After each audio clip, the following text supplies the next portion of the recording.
Então, a quarentena, meu, é uma coisa assim, inexplicável, né? É o tipo de coisa, o tipo de projeto, o tipo de quase que filho que nasce e que a gente não tem condições de planejar. E muita gente faz essa pergunta, como é que você organizou? Eu falei, não sei. Eu sei poucas coisas. Eu lembro que dia 17 de março de 2020, era uma terça-feira, e a gente teve uma reunião aqui na IBAB, e eu lembro que eu chamei toda a equipe, todos os colaboradores, e a gente comunicou, ó, a partir de hoje a gente não vem para a IBAB durante algum tempo. Tá tudo fechando, a gente não vai ter a celebração domingo e o escritório também não vai ter mais ninguém. E eu lembro que eu voltei para casa, assim como todos que viveram essa experiência, pensando, meu Deus, o que está acontecendo no mundo? O que a gente está vivendo? Que horas que a gente vai acordar e alguém vai falar, é brincadeira. E eu voltei angustiado, eu voltei assim, sem quase nenhuma resposta. E eu cheguei em casa, a Drica já estava em casa, e eu comecei a conversar com ela.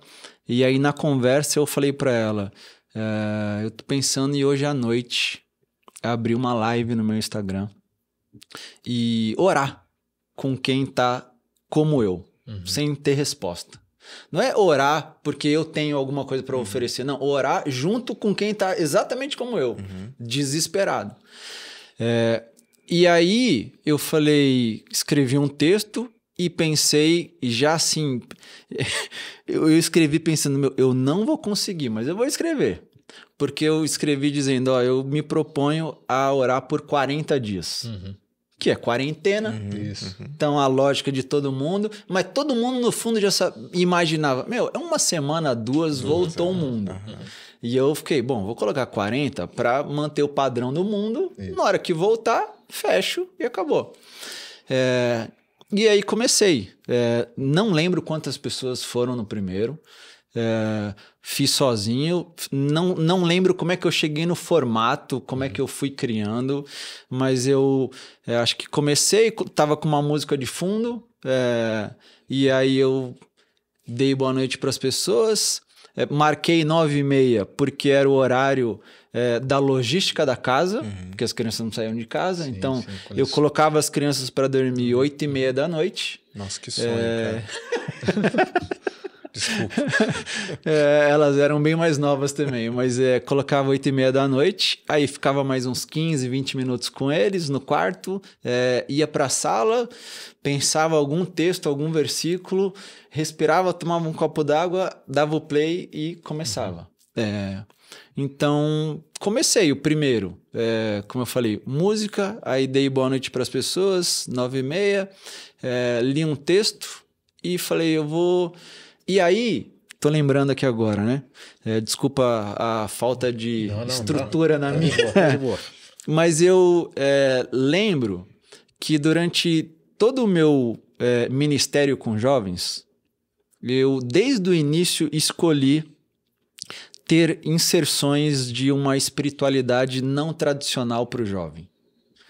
O que eu quero dizer com isso? Eu falei, eu vou inserir nesse jovem alguma coisa que eles não gostam, mas que de um jeito diferente eles vão perceber que é gostoso, que faz todo sentido.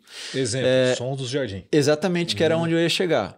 E eu comecei isso lá no Morumbi, com outro formato, com outro jeito, mas eu falei, a oração tem que ser... Ela é parte, mas as pessoas precisam perceber o quanto ela é parte da vida. Não é que ela tem que se tornar parte. Não, ela já é parte.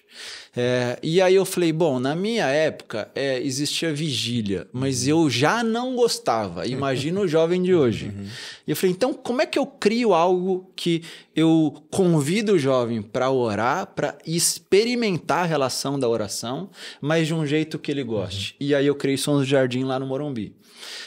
Que sempre foi com 3 momentos de oração. Com reflexões entre as orações, com canções que Você participou de algum antes? Sim. Participou. Roubeiras participava bastante. E aí eu lembrei disso e eu, desde a primeira edição da quarentena, fiz 3 momentos de oração. por conta dessa minha memória. Eu falei, eu vou tentar encaixar uns sons aqui sozinho, mas com uma live. E então comecei dia 17 de março. Fiz por 40 dias, não acabou a quarentena. E no 40 dias já tinha um número significativo vivendo a experiência.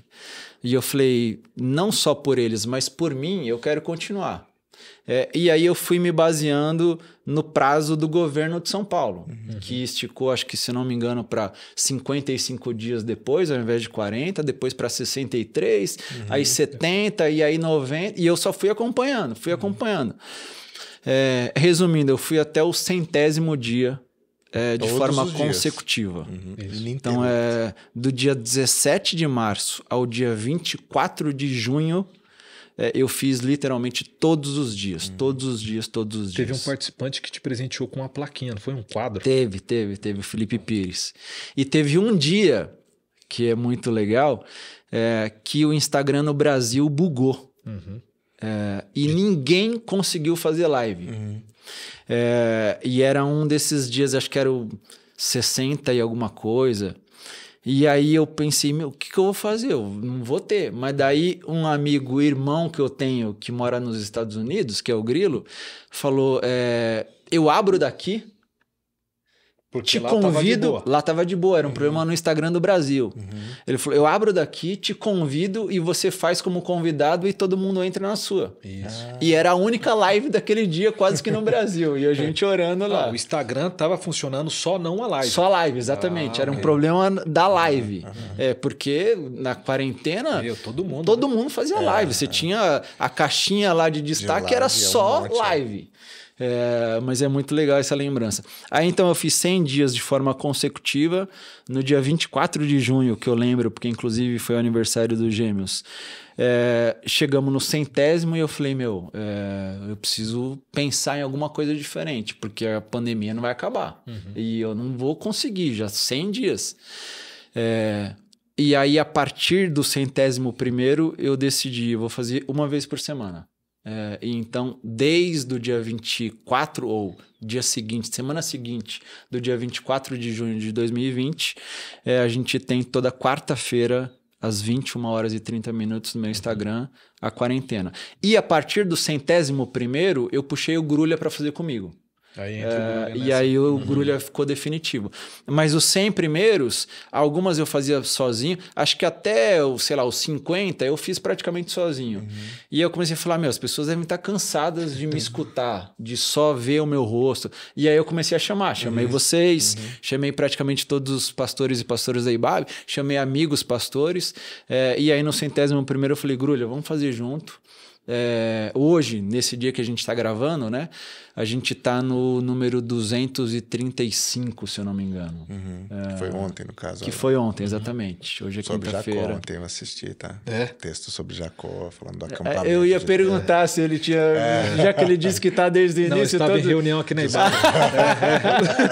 Fui ligeiro também, tá vendo? E você perguntou porque você ia fazer essa live hoje, então você tinha que ter uma justificativa, né? A gente estuda, se prepara. Sensacional. Mas Saldiba, essa é uma experiência muito bacana, né? Que perdura até hoje e é uma das suas marcas mesmo, né? Então, só para quem não sabe, o Saldiba tem uma publicação, um livro falando sobre espiritualidade. Então, quando ele fala dessa disciplina espiritual que é a oração, ele fala com propriedade porque ele tem essa produção. Que, aliás, fica a dica aqui para você, hein? Quem sabe você lançar um livro agora falando sobre oração? Quem sabe?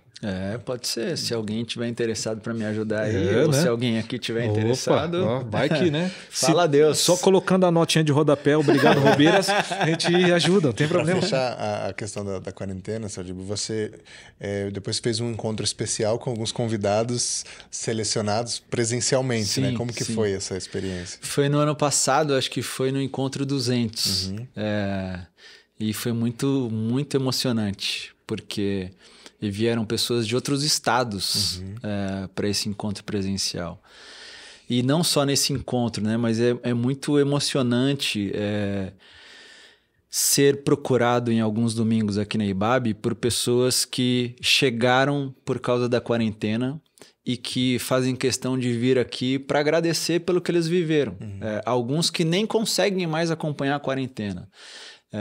Mas muita gente perdeu familiares e encontrou ali na quarentena, pela graça de Deus, algum consolo, algum amparo, alguma força.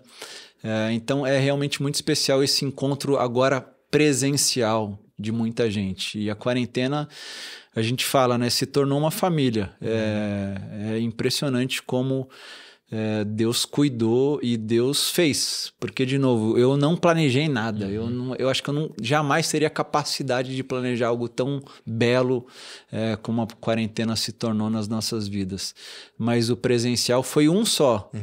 E eu tenho vontade de fazer outros, mas foi literalmente emocionante. Abraçar a gente que a gente nunca tinha visto. Chorar com essas pessoas é impagável, impagável.